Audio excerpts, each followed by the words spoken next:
Welcome to the Pan Am Podcast, brought to you by the Pan Am Museum in Garden City, New York. This podcast and our museum are dedicated to celebrating the legacy of the world's most iconic airline, Pan American World Airways. My name is Tom Betty, and I'm the host of this program. Thank you for joining us. The Pan Am Museum Foundation is a non-profit organization. Please visit our website for more information at thepanammuseum.org. Again, our website is thepanammuseum.org. You can find us on Facebook, Twitter, Instagram, YouTube, and TikTok. If you are using Apple Podcasts, please consider leaving a review. It will help others discover this program. This podcast is sponsored by the generous personal support of Mr. Adam Aaron, the CEO and chairman of AMC Theaters. He is also president of our sister organization, the Pan Am Historical Foundation. If you're not familiar with Pan Am, welcome. We are honored to have you here and for you to learn about what we're all about. If you already know of Pan Am, worked for or flown on the airline, or just love our history, it's good to be with you again. So with that, let's get this episode in the air, so to speak. Welcome aboard your Pan American Jet Clipper.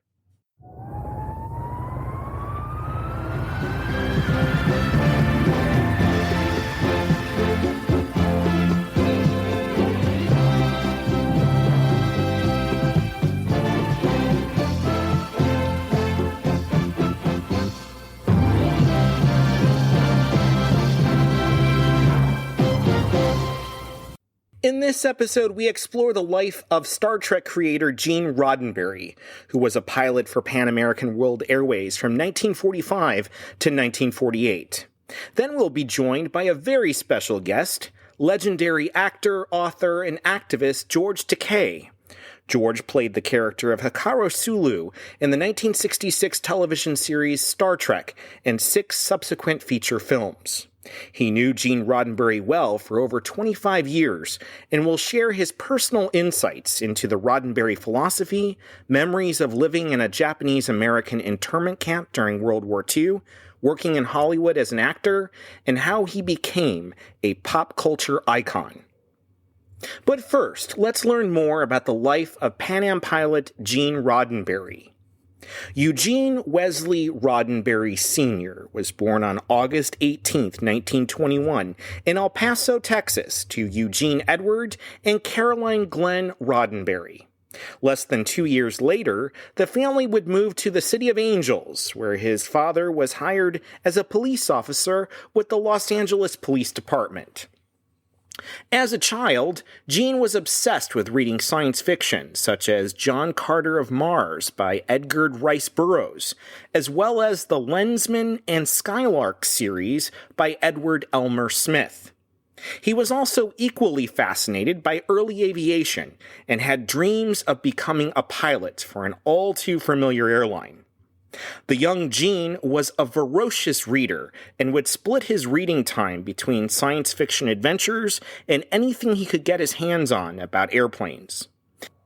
In November of 1935, 14-year-old Gene Roddenberry was glued to the family radio set in awe, listening along as Pan Am's China Clipper flying boat made history, taking off from San Francisco and crossing the Pacific Ocean as the first commercial airplane to do so.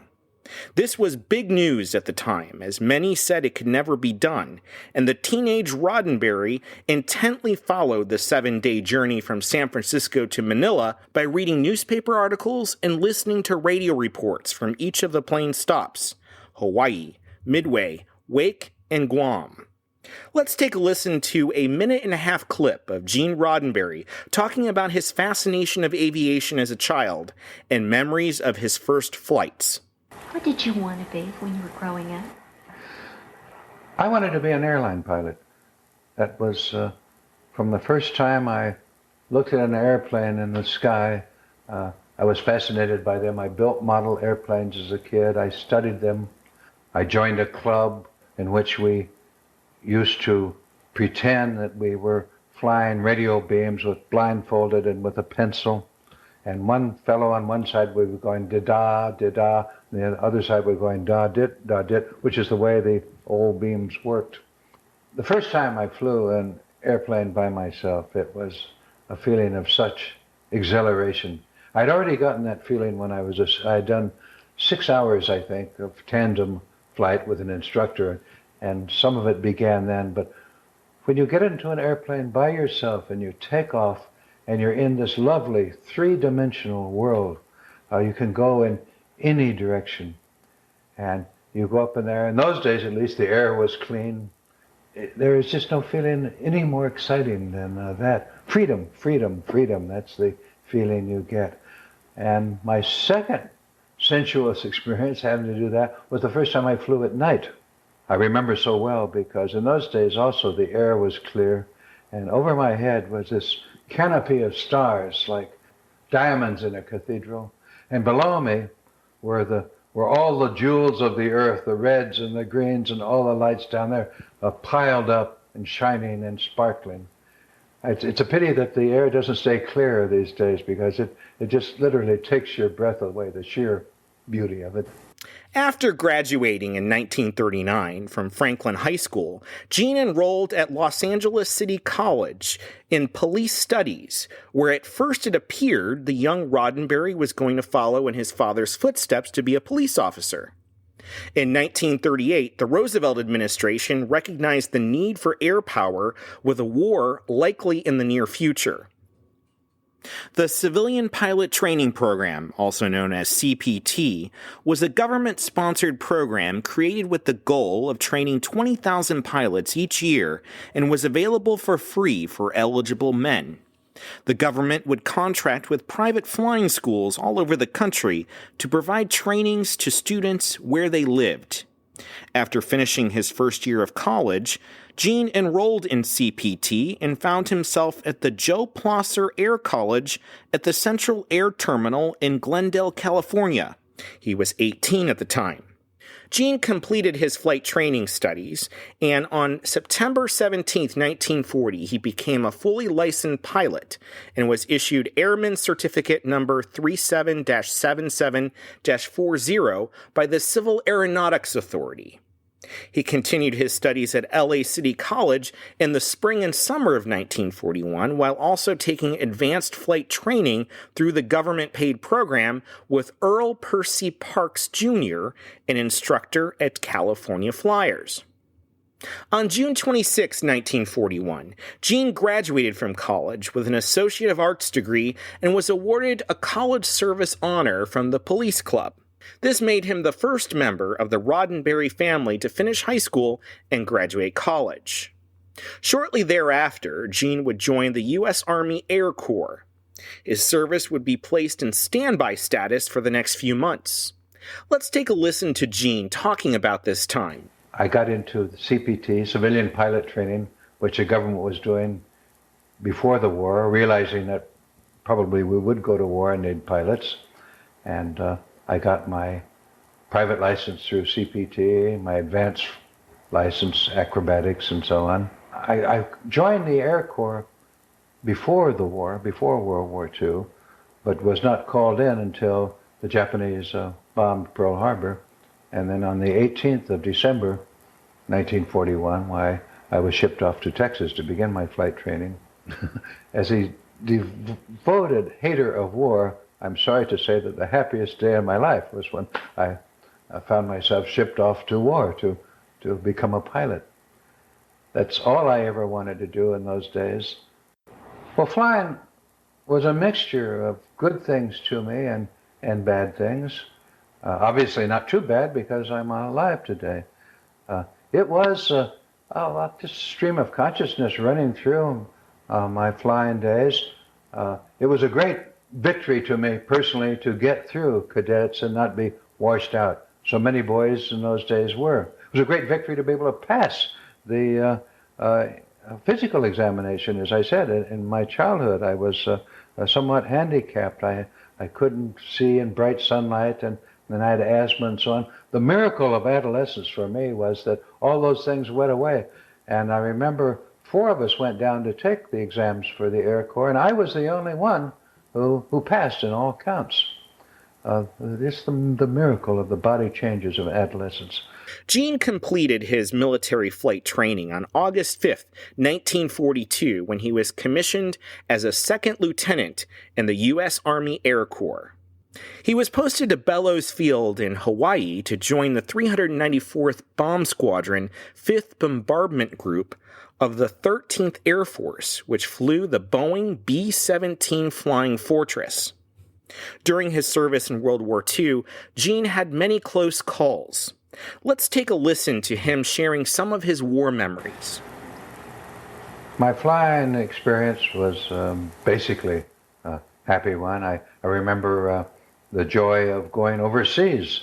And I went over, supposed to be a pursuit pilot, a fighter pilot as they call it in those days, but in the Pacific, in those early days of the Pacific War, they had few fighter airplanes that could go more than 300 miles, and that wasn't very good in island hopping. And I remember being told I'd have to take some other specialty, and I was in a headquarters over in Hawaii, and I read a Life magazine article about B-17s always come back. And it looked good to me, so I went down and volunteered for a B-17 squadron, and that's what I was sent into combat, was in B-17s. It was early in the war. The Japanese had superiority in the air. Their Zeros were just a marvelous airplane. And yes, I recall many episodes of being up on bombing missions and having Zeros belly roll in at it with their guns going, and you shrink behind your wheel and wish you could get thinner. And but somehow when you're young, as every politician knows, you have no fear of death, and really when you have more to lose, you feel that you won't lose it. You certainly won't die. And I don't remember an awful lot of fear, although I don't remember being a hero either. I was not gung-ho. I didn't feel that I was on the front line of America's defense. Of course, I had close calls, too, in airplanes. They were in combat in the Pacific. Had its share of, my combat had its share of Japanese Zeros coming in our formations. I did lose some airplanes, two, toward the latter part of my flying experience. I flew 87 missions, and even then I don't remember it too badly. We crashed both times, a controlled crash, because I had a aversion to us bailing out over Pacific waters where there were sharks. I did have a friend that bailed out, and the sharks almost got him, but he broke his arm in the bailout, and so with only one hand available, he couldn't unfasten his chute, and it floating around mercifully kept him from sharks until he was rescued by a coast watcher. But I didn't have that problem. During his time in World War II, Gene Roddenberry was awarded the Distinguished Flying Cross and the Air Medal. Gene joined Pan Am in early 1945 as a junior pilot through a special arrangement, even though he was still an officer in the U.S. Army Air Corps. He was then honorably discharged from the military in July of 1945 with the rank of captain. The shift from being a military pilot to a commercial airline pilot was a little difficult for Gene, and he struggled with boredom. Let's take a listen to another clip. Then when war was over, and I became a pilot for Pan American World Airways, flying was a little more sedate, and you didn't exactly buzz cows as you in a Pan American Clipper. Then I began to sour a bit on it. And there's not a lot of intellectual excitement in flying an airplane. Once you've learned all of your altitudes and all of your rules and regulations, you generally sit there strapped to a seat with the airplane on autopilot, wishing you could go back and talk to a passenger. Pan Am pilot Gene Roddenberry was originally based in Miami, Florida, but then transferred to New York in November 1945 for long-haul flights and lived with his wife Eileen in Jamaica, Long Island. In 1946, the Roddenberrys moved to River Edge, New Jersey. His flight schedule took him around the world to exotic locales, but each trip he would be gone from home for more than a week, sometimes more. At one point, Gene's schedule with Pan Am was 6 weeks on and 6 weeks off. It was on these long flights that Gene's imagination started to flourish, and his ambitions of being a writer became more and more strong. Gene started writing whenever he wasn't flying and enrolled in writing classes at Columbia University in New York City, but his flight schedule with Pan Am, along with family and work demands, proved to be too great, and he withdrew with passing grades in early 1947. Pan Am was expanding at an impressive rate in this post-war period. A new world was out there to connect. Founder and chairman Juan T. Tripp inaugurated the first round-the-world flight and flew east with leading members of the media aboard Clipper America, the latest model of the Lockheed Constellation, also known as the Connie. They took off on June 17, 1947, with 20 passengers and circled the world in 92 hours, 43 minutes flight time and returned on June 29th. At the same time, Gene was preparing for another overseas trip and flew west towards Karachi, then India, now Pakistan. Everything seemed to be normal and mundane as usual. He was to pick up a Pan Am flight in Karachi and was to fly as a passenger, also known as deadheading, to Istanbul, Turkey, to start his assignment. However, things were about to change for Gene that would forever alter the trajectory of his life. On the afternoon of June 18, 1947, Pan Am Clipper Eclipse, a Lockheed L-049 Constellation, took off from Karachi to Istanbul under the command of Captain Joe Hart, First Officer Robert McCoy, Radioman Nelson Miles, Purser Anthony Volpe, and Third Officer Gene Roddenberry, with a total of 36 souls aboard. Let's take a listen to a newsreel from British Pathé, played in movie theaters, on what happened the next day on June 19th, 1947.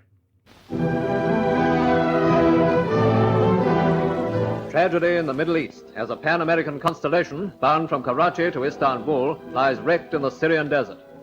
Just before the crash, a radio message was picked up saying that the pilot was attempting to land with one engine ablaze. 8 of the 27 passengers and 7 of the crew of 10 were killed in a disaster whose cause is still unsolved.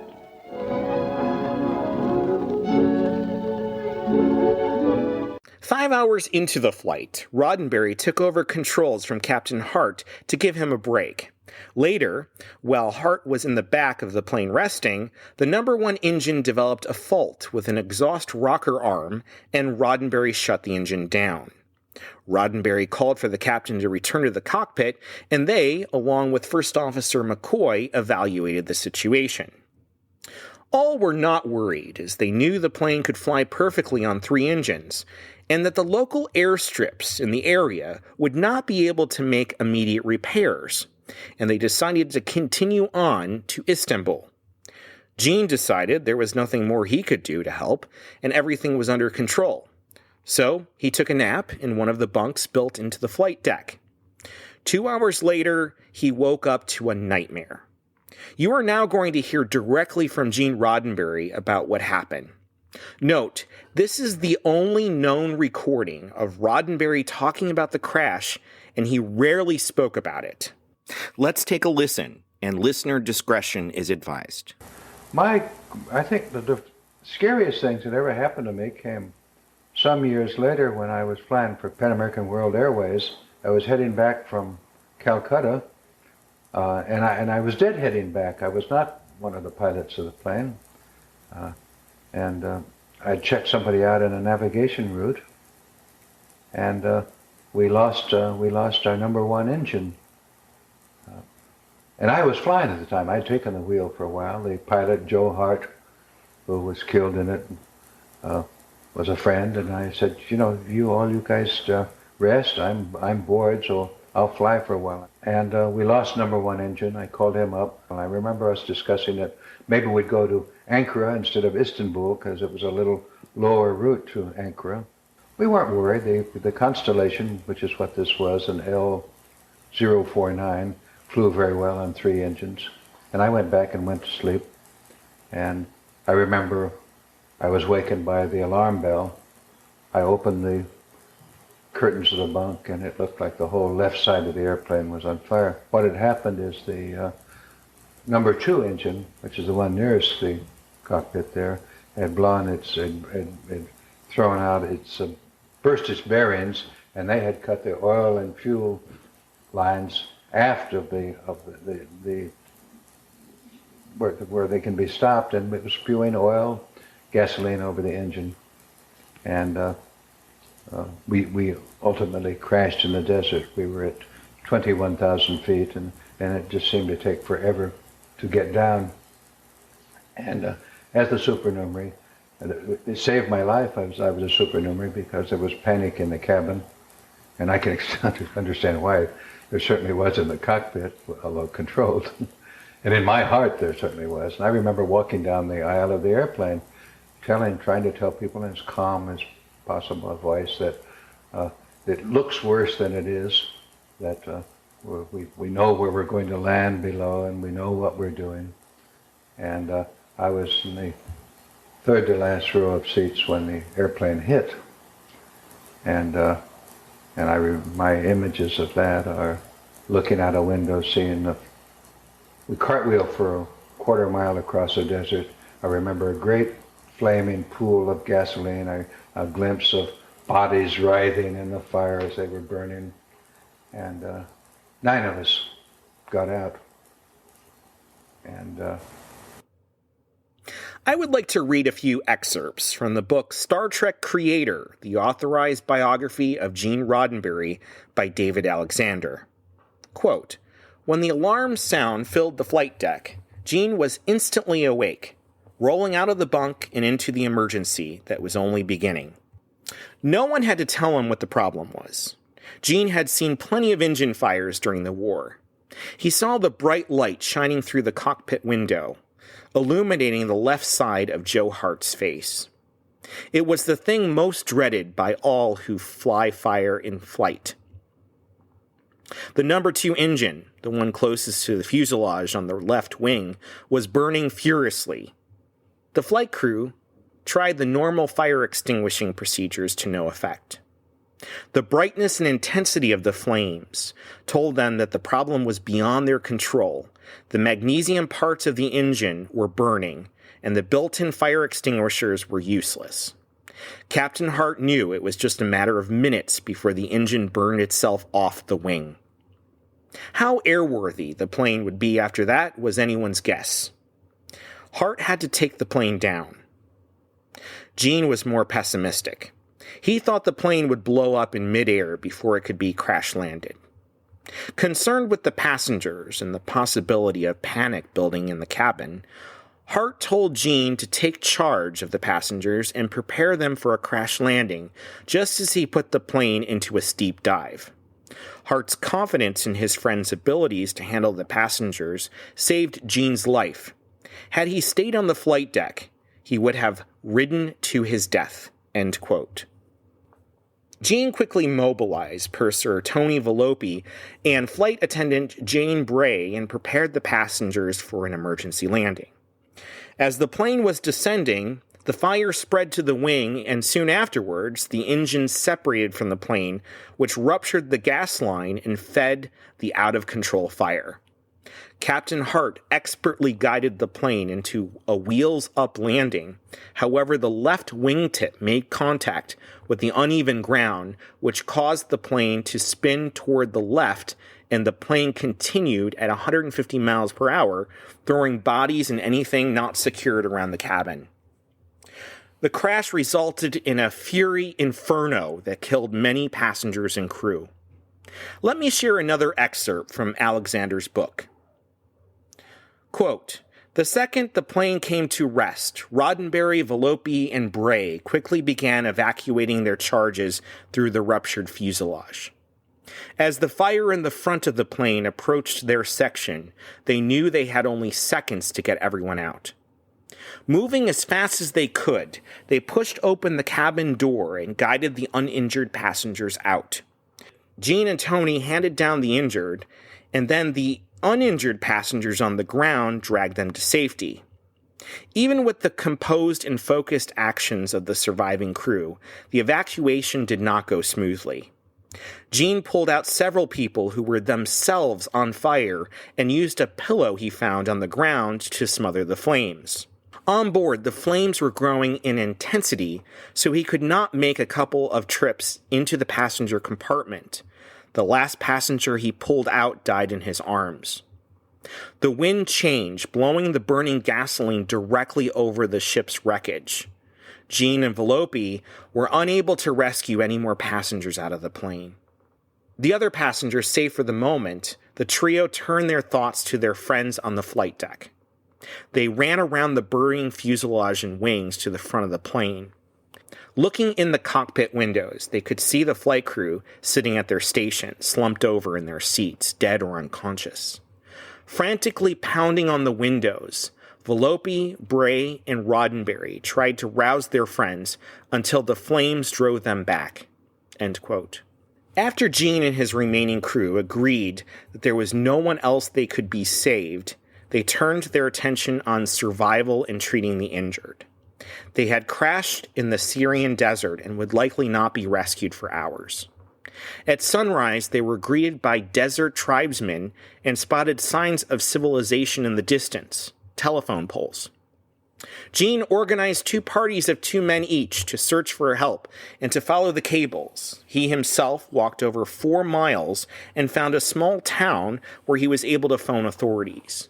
By noon, the Syrian military dispatched rescue teams that arrived at the crash site to help survivors and bring them to hospitals. The survivors of Pan Am Flight 121 were rescued.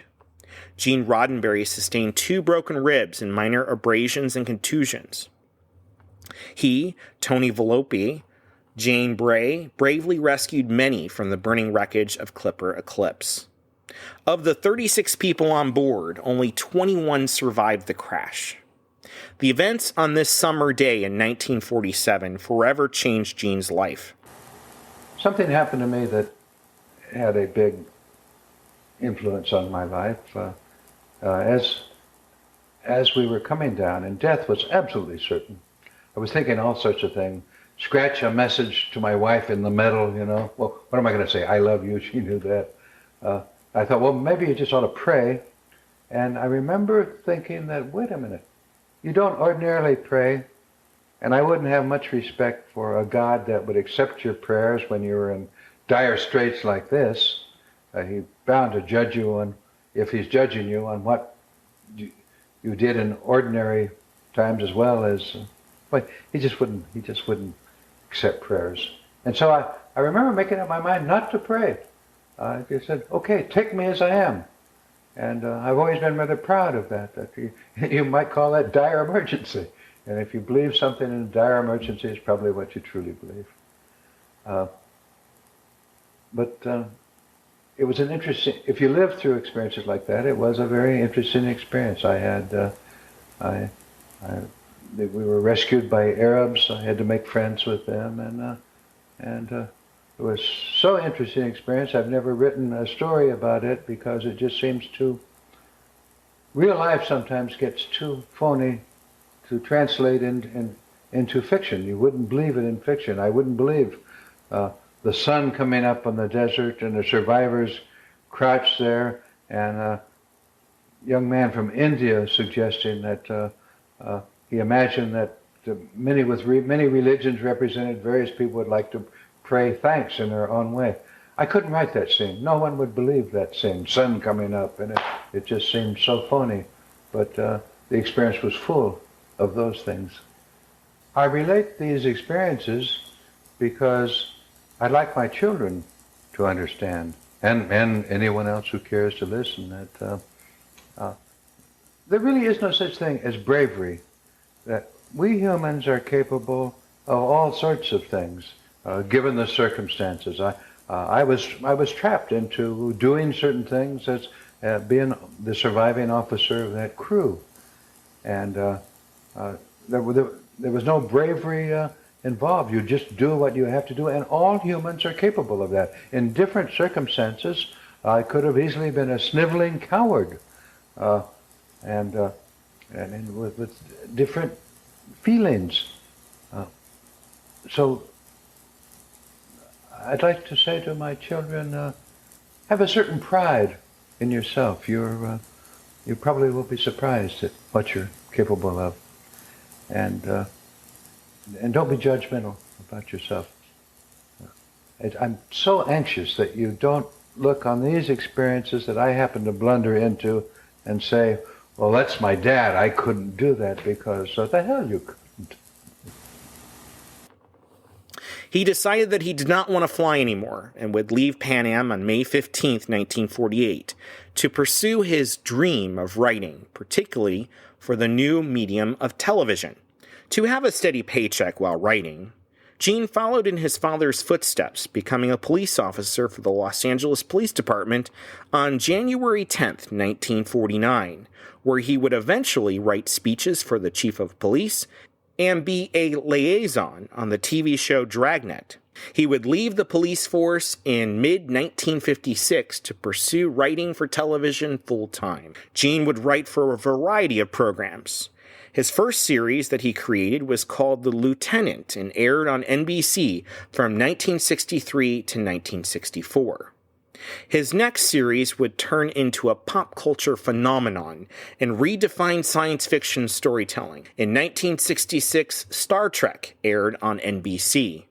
The series ran from 1966 to 1969. In 1979, Gene produced the feature film Star Trek the Motion Picture.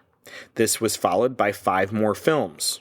In 1987, he created the series Star Trek The Next Generation. Gene Roddenberry died on October 24, 1991, at the age of 70. For more information on Gene's incredible life and achievements, we encourage you to read his authorized biography titled Star Trek Creator by David Alexander. The interview clips of Gene used in this episode is from a video on our YouTube channel. There is a link in the episode description. Now on to our interview with actor George Takei.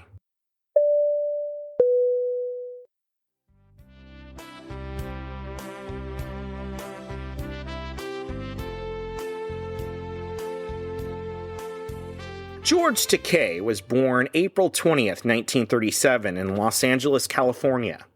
He was named by his father after King George VI of England, who took the throne the year he was born. George is best known for his portrayal of Mr. Sulu in the acclaimed television and film series Star Trek.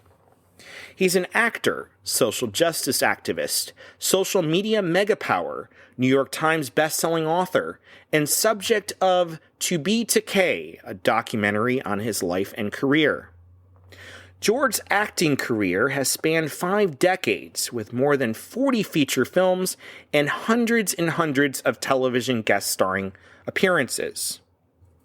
With the outbreak of World War II, a 5-year-old George and his family were placed behind the barbed wire enclosures of United States internment camps along with 120,000 other Japanese Americans. He spent most of his childhood at Camp Rohrer in the swamps of Arkansas and at windswept Camp Toole Lake in Northern California. At the end of the war, George's family returned to their native Los Angeles. Inspired by this difficult chapter of American history, George developed the Broadway musical Allegiance, an epic story of love, family, and heroism in which he starred. Allegiance's record-breaking world premiere at the Old Globe Theater in San Diego in 2012 won multiple awards and was followed by a Broadway run from 2015 to 2016. Now a community activist, George serves as chair of the Council of Governors of East-West Players, the nation's foremost Asian Pacific American theater. He is also a member of the Human Rights Campaign, the largest national lesbian, gay, bisexual, and transgender political organization. As an author, George's first book, his autobiography, To the Stars, was published in 1994.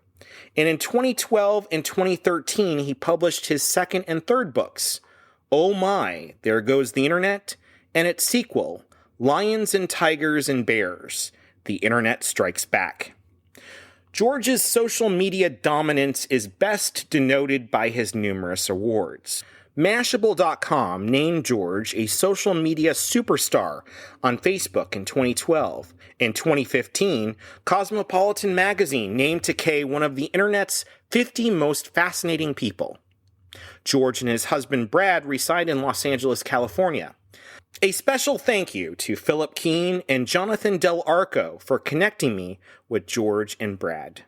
Mr. Takei, it is a distinct honor to welcome you to the Pan Am podcast. Well, thank you very much. We very much appreciate your time. Earlier in this program, our listeners learned about the early life of Gene Roddenberry, his service in the Pacific during World War II, and joining Pan Am as a pilot after the war. You first met Gene in 1965 when you were cast as Mr. Sulu on Star Trek, and had a friendship with him for the next 25 years until his death in late 1991. Tell us about the Gene that you knew in those 25 years and the enduring Roddenberry philosophy. Well, I see Gene as a truly extraordinary man, but also I knew him as an ordinary guy. Movie producers, television producers, and creators are extraordinary people, and Gene was that. Very original, very literate, knew drama and how to build a story and all that. But he was like your neighbor next door. He was very down-to-earth, friendly, thoughtful, and a very approachable guy and a good friend of mine. The thing about Gene that attracted me when I went in for the interview for the role of Sulu in Star Trek was the breadth of Gene's interest in storytelling. He told me that he saw the 1960s as a rich mine for storytelling. It was a turbulent time, lots of drama, lots of tragedies, as well as extraordinary heroism. The civil rights movement was going on, with African Americans demonstrating peacefully for justice, equality in American society. And law enforcement officers were attacking them. They were doing something perfectly legal, demonstrating for equality, and yet the so-called law enforcement officers were attacking them. Same kind of thing was happening with the other big issue during the 60s. We were engaged in a war in Vietnam and Asia, and it was dividing this nation in two. Those who were fiercely supporting the war and those who were just as equally, strongly, passionately advocating for peace in Vietnam. And I, as an Asian American, I certainly was a member of a Hollywood peace movement team called the Entertainment Industry for Peace and Justice. And those advocating for peace, peacefully, were being assaulted by law enforcement officers again. There's something wrong with the law when law enforcement officers are breaking the law in the name of the law. And so Gene was concerned about that. He wasn't a member of the Entertainment Industry for Peace and Justice, but he brought that concern to storytelling. But the problem was television was essentially an advertising arena, and advertisers didn't want to touch anything controversial as the civil rights movement or the peace movement going on at that time. And so he needed to find some way to tell this story and be able to sell it to television. And he came up with the idea, and this was discussed when I was there to be interviewed for a role. I never had been engaged in this depth of conversation when I was auditioning for a role in television. He said he had a solution to that, and that was using metaphors and putting the metaphor into the future. And that's how he drove the conversation to the project that he was working on. It was a sci-fi story, but placed in a huge starship in the future, 300 years in the future, 23rd century. And this is 1965 when I was being interviewed.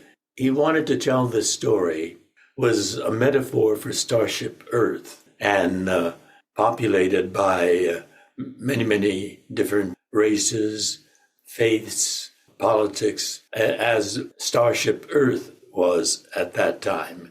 And he wanted the casting of the people working on the starship to reflect the diversity of this planet. And that's already one issue he was dealing with, equality for people. And each of us were to represent the people of a section of this starship Earth.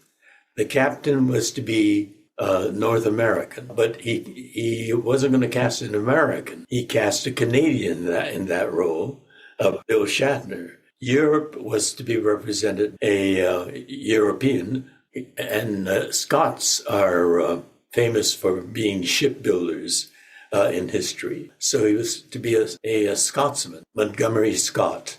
We called him Scotty. And he cast another Canadian in that role, Jimmy Doohan. And he became a very good friend, a drinking buddy. And at one of our drinking sessions, he told me that I'm going to be famous as a Scotsman, but really between you and me, I'm really Irish. But, he said, I've already drunk enough of the libation of Scotland to play a Scotsman. That was Jimmy Doohan. A great sense of humor and how to use the diversity in his life to kind of echo Gene's interest in diversity. And that huge continent, Africa, was to be represented by, in the pilot film, which was what I was being considered for, he cast an African-American man, Lloyd Haynes. But while the pilot was being considered, he got cast as a lead in another TV series as the principal high school story. And so he dropped out. I did not know that. Yeah, but that gave him the opportunity to rethink that. You know, the other issue was the advancement of women in American society. So he thought an African-American woman, and he came across Nichelle Nichols, who was more than she was diversity personified in one, because she was of African ancestry, but she had French ancestry as well, and she had Cherokee ancestry. When you really study her face, you can see the Native American features in their nose. And so he cast an African-American woman who embodied the diversity of North America, Nichelle Nichols. But the Asian character, someone to represent Asia, huge part of this Starship Earth, he was a real challenge for him. First of all, he couldn't find an apt name for this character, because Asia is a huge chunk of this planet. Every Asian surname is nationally specific. Tanaka is Japanese, Wong is Chinese, Kim is Korean, and he didn't want to suggest that turbulent 20th century history of Asia or colonization. As you know, Japan had colonized Korea a brutal colonization. And so he was trying to find some Asian name that suggested all of Asia, the diversity of Asia. He had a map of Asia pasted on his wall in his office, and he was staring at it. And he saw a body of water just west of the Philippine Islands called Sulu Sea. And he said, the waters of a sea touch all shores. And he found the name for the character. Interesting. In interviewing, he thought very wisely, very intelligently, he wanted to cast me. I'm of Japanese ancestry. And so he gave the Sulu character a Japanese first name. And so that's how he, in the details of the storytelling, he was trying to work in that philosophy. And he came up with the phrase, infinite diversity in infinite combination will give you strength. Not only that, but it makes life enterprise that much more engaging, interesting, and enlightening. We learn from each other, the cultural histories, the customs, and so forth. And so he gave a lot, all these thoughts into building the Starship Enterprise. And I was, completely overwhelmed and impressed by this man's thinking. Later on, during the course of our relationship, I learned more about him. After the war, he worked for Pan Am, and that's the connection there. His real passion was writing for television series. And he was married, and he had a baby coming, and he needed a job. So he became a policeman, which gave him that kind of opportunity to experience Los Angeles. And he had a beat in downtown Los Angeles, and his partner in his policing, foot patrol, was an African American. And that man himself was extraordinary. He went from being a policeman to a city councilman, and then ran for mayor of Los Angeles. Didn't make it the first time, became the mayor of Los Angeles the second time, a man named Tom Bradley. And so, he was a mixture of a lot of things, a beat policeman, and he was a beat policeman in the downtown area, Civic Center. Little Tokyo is in that area. He knew the history of Little Tokyo. And so he was a fascinating man. While being interviewed, I was just transported by his telling me about himself in the interview. And so that's the kind of man that I was blessed to be working with for those two decades. He was a big man in every sense, physically big, tall. He had a big vision, but he also had a big appetite, which is good. He devoured life, and he devoured food. And that was to be a challenge that he could not overcome. And to see him slowly deteriorating, by the time we were doing the feature films, he would come on the set to visit, but he had that shuffle, that he had a cane, but also that ill person's shuffle. He was a big, he took big strides. He was a physically big person, but to see that man reduced to that shuffling, ailing man was heartbreaking. To see an extraordinary life fading right before your eyes. And his son became a good friend. Rod Roddenberry, but he came very, very late in Gene's life.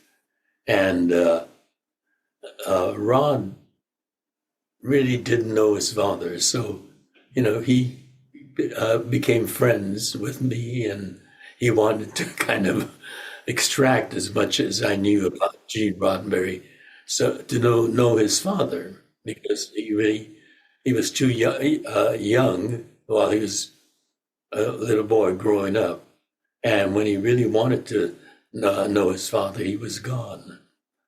So it was a real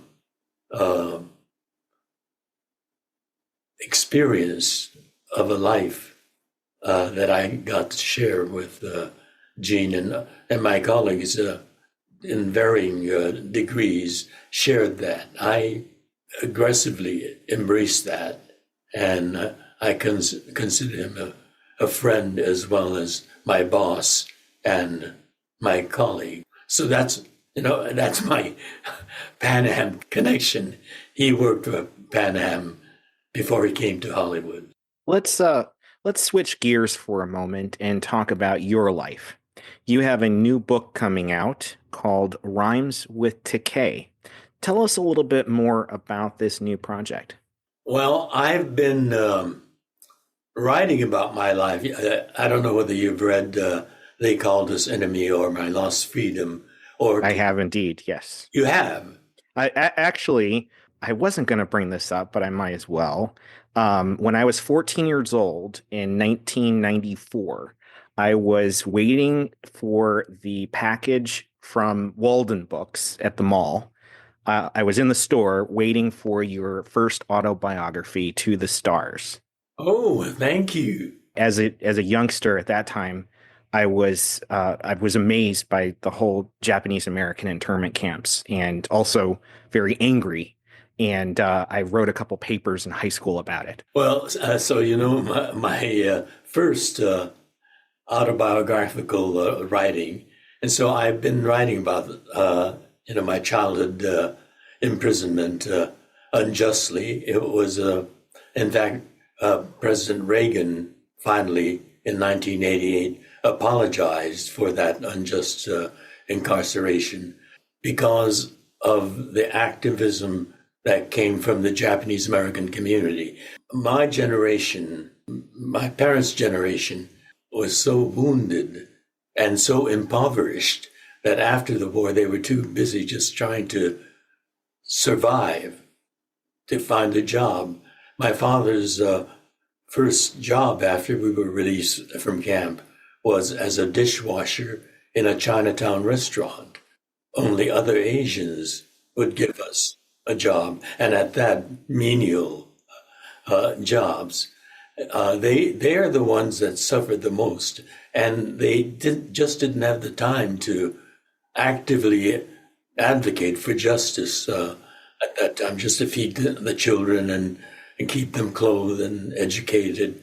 My father was a block manager in both camps that we were in, and so in that sense, he was something of a leader. He represented our block to the camp administration, brought down the commands from the administration. There were a lot of internal problems. So he knew a great deal about turmoil within the camp. I was too young to really understand all that, but as a teenager, I peppered him with questions after dinner. I had many after dinner conversations.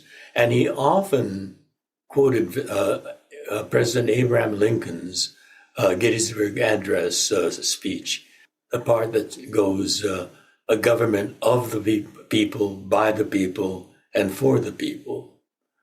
He said, those are noble ideals.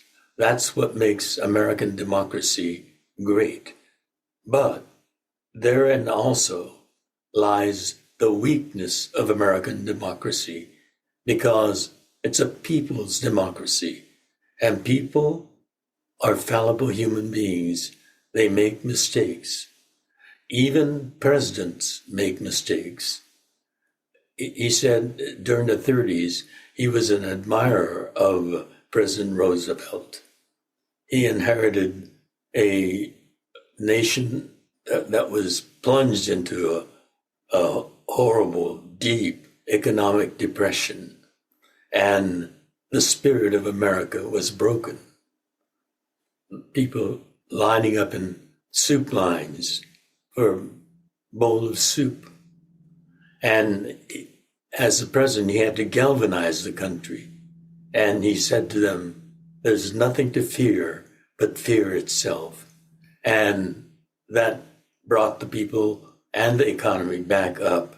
But when Pearl Harbor was bombed and the nation was swept up by war hysteria and racism, seeing us as equal to the enemy, when we were Americans, born, raised, educated, and loyal, and yet because of our face, they were driven by the hysteria of the time. And this great president that my father admired signed Executive Order 9066, which ordered all Japanese Americans on the West Coast to be imprisoned. And because he saw that the West Coast of the United States was just like Pearl Harbor. It was open, unprotected, and vulnerable. And the people that bombed Pearl Harbor, that looked just like the people that bombed Pearl Harbor, lived on the West Coast of the United States, Washington State, Oregon, and California. And it was a sweeping order. There was no gradation, shading, anything. We were to be rounded up. 125,818 Japanese American. This is a latest count of that was rounded up at gunpoint. I remember, I was 5 years old at the time, but I remember how terrifying that was to see. My brother and I were staring out the front window at our neighborhood, and suddenly we saw 2 soldiers marching up our driveway, carrying rifles with shiny bayonets. It's one of those difficult chapters of American history. I call it difficult history. To the young people that are listening, what can we learn from this stain on American history with the Japanese American internment camps? What's your message to them?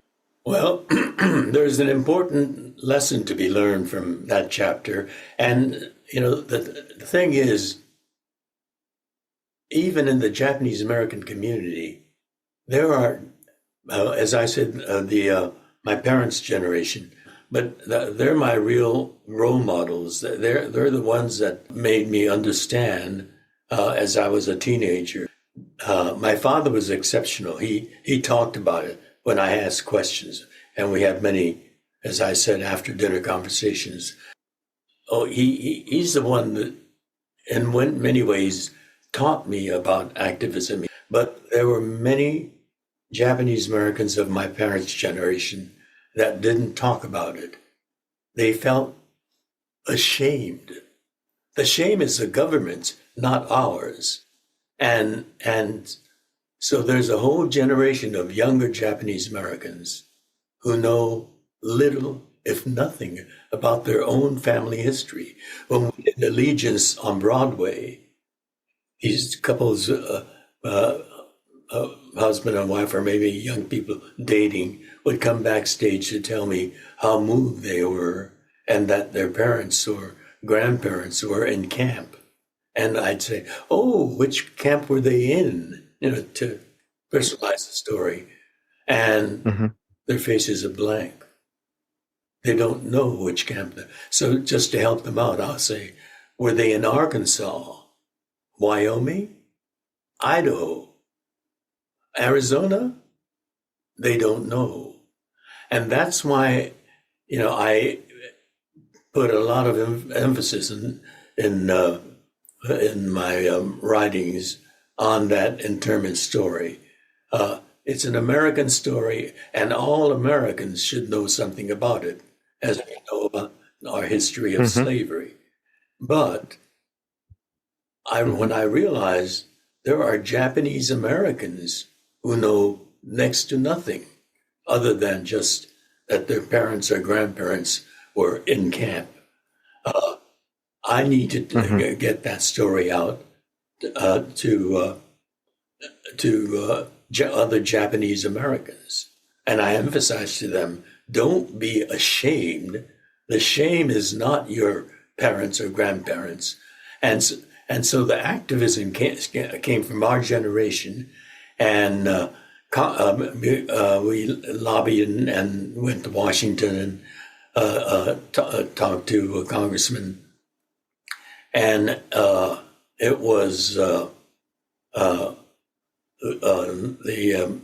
1980 that Congress put together a commission to gather information as if they needed information. It's all there in Washington. And they created this commission. And in 1981, they held hearings. And I testified at one of those hearings. And that testimony itself was such just sitting there, listening to the other old people who went down and talked about it for the first time, and many broke down crying. I mean, I got a little choked up myself, and then I had blood rushing through me. Equally old, elderly people, white-haired, frail, went down, and they testified, and they were reciting the very thing, the very phrases that I read about and heard about. Why were the Japanese in the fishing industry on the coast that's so vulnerable?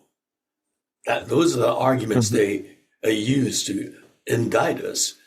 Why were the Japanese farming right near the high tension wires? Those were the only land that Japanese could do. All the desirable land was taken by, white farmers. My maternal grandparents were in farming in the Sacramento Delta. He grew hops and strawberries. It's all those racist and ignorant phrases that I heard over again in 1981, sitting in the hall listening to the other testimonies. And in 1984, the commission came up with their findings. They said the imprisonment of Japanese Americans was based on 4 topics. 1 was war hysteria. 2 was racism. And 3, the failure of political leadership. And this commission's finding went to the White House. And in 1988, Ronald Reagan signed the Civil Liberties Act, which said that it was a grievous mistake and authorized the payment of $20,000 to all the surviving people that experienced that imprisonment. And in my family's case, my father, who bore the pain and the anguish and the horror of the internment the most, had passed in 1976. And my mother, as his surviving widow, did not get his portion. Wow, that's too bad. Only those people that were alive. And mine, I was 5 to 8, 8.5. And so, I felt my money was not earned. And at the same time, we were campaigning to build the Japanese American National Museum in downtown Los Angeles. And my entire $20,000 check went into the founding of that museum. Thank you very much for sharing this very emotional, important, and sad part of American history. For our listeners, the website for the Japanese American National Museum is janm.org. Again, that website is janm.org. If you live in or visiting Los Angeles, we encourage you to visit. George, let's circle back to your new book, Rhymes with Takei. Tell us more about this new project. What is It Rhymes with Takei about? I've been writing about my childhood, but I'm gay. I've been closeted most of my adult life. I didn't come out until I was 68 years old because I wanted to be an actor.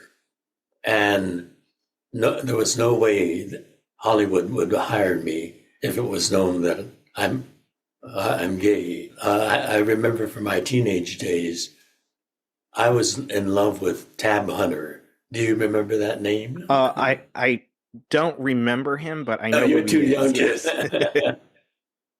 He's passed now.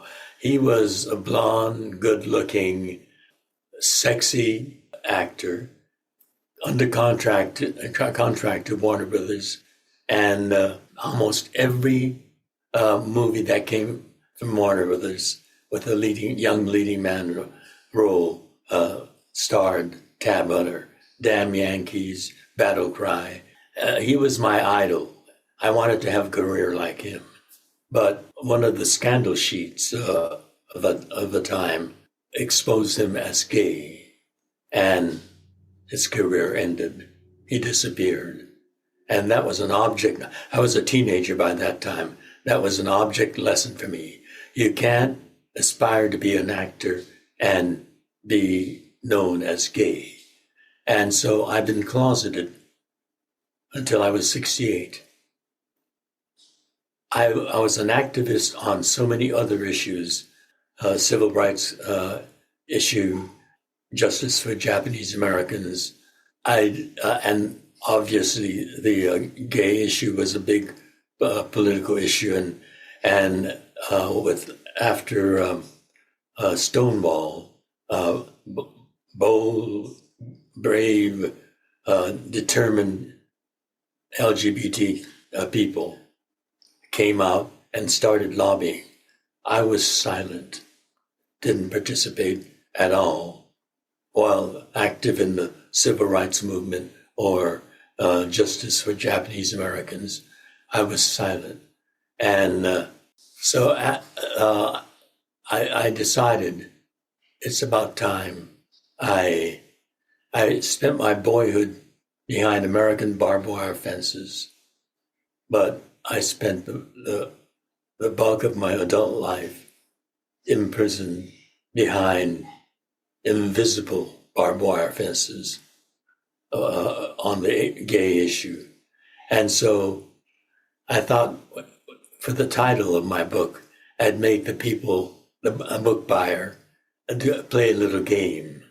It rhymes with Takei. Rhymes with Takei.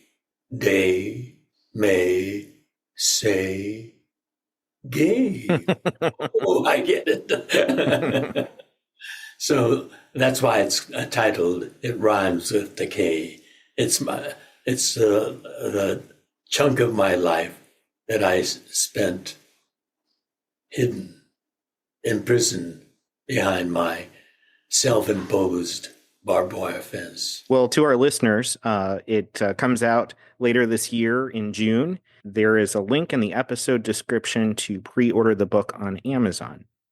Let's circle back to Star Trek for a moment. Some of our listeners are fans. In full transparency, I am. So this is kind of a blend between my history work and my personal fandom. Well, Star Trek is a little bit of history, too. Very true, yes. It's almost 60 years old. And I think that's history. Yeah, absolutely. And what it represented in the 1960s. I mean, everyone's saying, oh, well, Star Trek's woke today. It's been woke since 1966 in all of the things that you were part of. Nichelle Nichols, yourself, and what that represented. Walter Koenig and his character being Russian on the bridge of the Enterprise. All of that had... During the Cold War. Yeah, during the Cold War. I mean, it's all fascinating. And it's fascinating that Gene Roddenberry's philosophy has endured and also evolved. For some of our listeners that may not have been properly introduced to Star Trek, can you talk about what makes Star Trek so special and revered? And maybe share some stories about the fans you've met over the years. Well, I'm still doing Star Trek conventions and Star Trek cruises. Next month, I'll be doing a Star Trek cruise Oh, fun. out of Tampa. So it's still a part of my life. But the fans that I meet and the fans that recognize me share the same color hair or no hair altogether. And for our listeners, I do have a gray beard, so I may be in that category. You have the decency to have some gray in your lower facial. Many people of my generation have no hair at all. But those are the people that I go to conventions with, and we share a lot of talk about what it was like seeing Gene Roddenberry's storytelling happening in our society in the 20th and 21st century. And even our headlines today could be made into Star Trek episodes. That's the kind of vision that Gene Roddenberry had, and understanding that he had of the human condition. So Star Trek is a show that's more than just entertainment. It makes you think, and that makes being an audience, a participant. You're thinking and relating it to our society and what we can do to contribute to making it a better society. Gene was an extraordinary man. And I would be remiss not to mention that we have something else in common, as you are an honorary member of the 501st Legion, an organization I'm involved with. You've been a part of Star Trek for decades. What was it like to be embraced by the Star Wars community? Well, I tell people Star Trek worked for peace, but Star Wars is space fantasy, and when you have war, you're fighting for an issue, and Star Wars has good war against bad. People who see a better world against those who want to conquer each other. So in that way, we're related. Mm-hmm. I'd like to think Star Trek is more pure, though. You've had a very successful acting career since the late 1950s, and that is a testament to your incredible talent and professionalism. But there's more.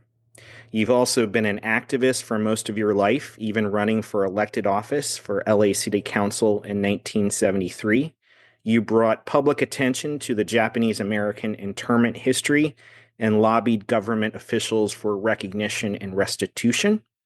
You became a role model for the LGBTQ plus community since 2005 and a vocal proponent of gay marriage, all while having a successful career as an actor, even crossing over to another popular franchise with a guest starring role in Star Wars: The Clone Wars. But that's not all.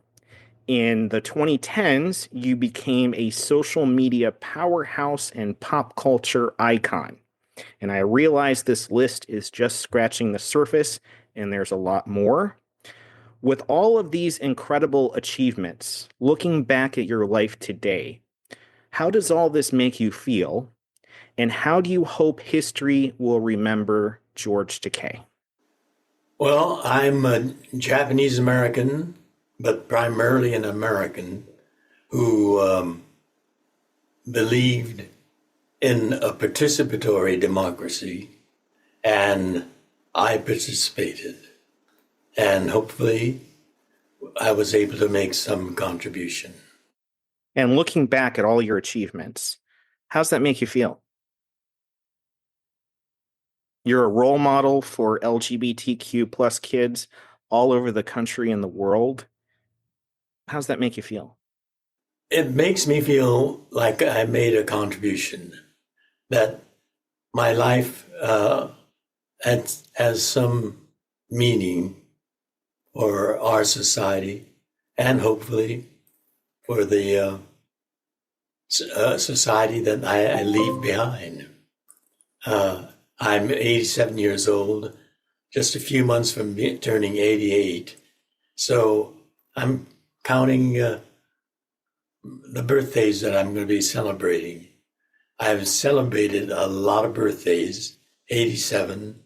In April, I'll be celebrating my 88th.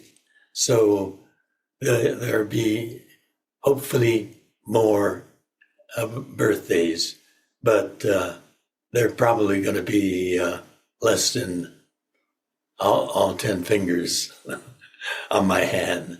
So I hope that I've done some things that I've been able to live through and leave something that will contribute to making a better, healthier, more democratic society. Excellent. One last thing. So Pan Am's tagline in the 1980s was, "You can't beat the experience." But, so I would like to ask the great George Takei to do, he is a master of humor and comedy. If he can do "You can't beat the experience" on Pan Am with his "Oh my," that would be a great send-off to this episode. Pan Am, you can't beat the experience. Oh my. Thank you very much for all of this and your time. I really greatly appreciate it. Again, Rhymes with Takei is his new book that will be coming out later this year, and there is a link in the episode description to pre-order. You're a good conversationalist. You let me ramble. I try. Thank you very much, George. Live long and prosper. Live long and prosper to you.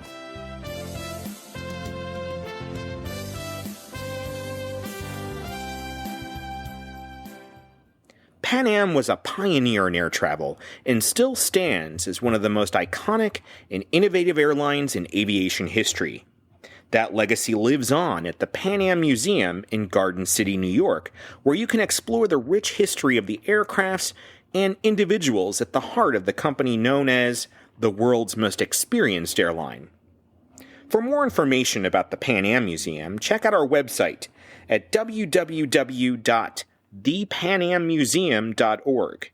You can also find us on Facebook, Twitter, Instagram, YouTube, and TikTok. As was once a tagline in one of our commercials, we would greatly appreciate your support to help the Pan Am Museum continue making the going great. You can also support the museum by shopping on our online store for all things Pan Am: accessories, apparel, jewelry, books, models, and posters. We want to hear from you. If you have a question for us or want to share your story, our email address is podcast@thepanammuseum.org. We're going to close out this episode with the theme from Star Trek. As flight crews once said to passengers departing for their destinations around the world, "Thank you for flying, Pan Am."